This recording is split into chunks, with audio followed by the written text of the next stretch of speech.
সুষ্ঠু নির্বাচনের জন্য রাজনৈতিক দলগুলোর সহযোগিতা চেয়েছেন প্রধান নির্বাচন কমিশনার এএমএম নাসির উদ্দিন। বলেন, রাজনৈতিক দলের সহযোগিতা ছাড়া গ্রহণযোগ্য নির্বাচন করা সম্ভব নয়। এক্ষেত্রে কমিশন শুধু রেফারের ভূমিকা পালন করবে। সকালে নিবন্ধিত ৬টি দলের সাথে নির্বাচন কমিশনের বৈঠকে এসব কথা বলেন সিইসি।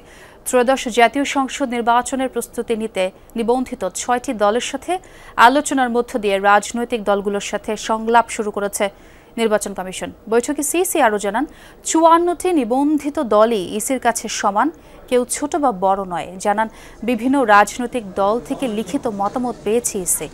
অন্যান্য সময়ের তুলনায় পরিস্থিতি একটু ভিন্ন। নির্বাচন কমিশনের কাঁধে অনেক দায়িত্ব বলেও জানান সিইসি। ঐকমত্য কমিশনের অনেক বিষয়ে পরামর্শ দরকার বলেও জানান তিনি। তফসিলের পর অনিয়ম বন্ধে কাজ শুরু করবে নির্বাচন কমিশন। তাই নির্বাচনী প্রচারণায় যারা পোস্টার লাগিয়েছে তাদের সেগুলো সরিয়ে ফেলার আহ্বান জানান প্রধান নির্বাচন কমিশনার।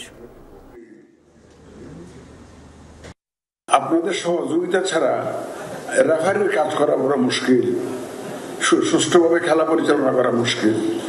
ইলেকশনটা আমরা কমিটেড, প্রতিশ্রুতিবদ্ধ জাতির কাছে যে আমরা একটা সুষ্ঠু, সুন্দর, ক্রেডিবল, গ্রহণযোগ্য নির্বাচন আমরা দিতে চাই, উপহার দিতে চাই।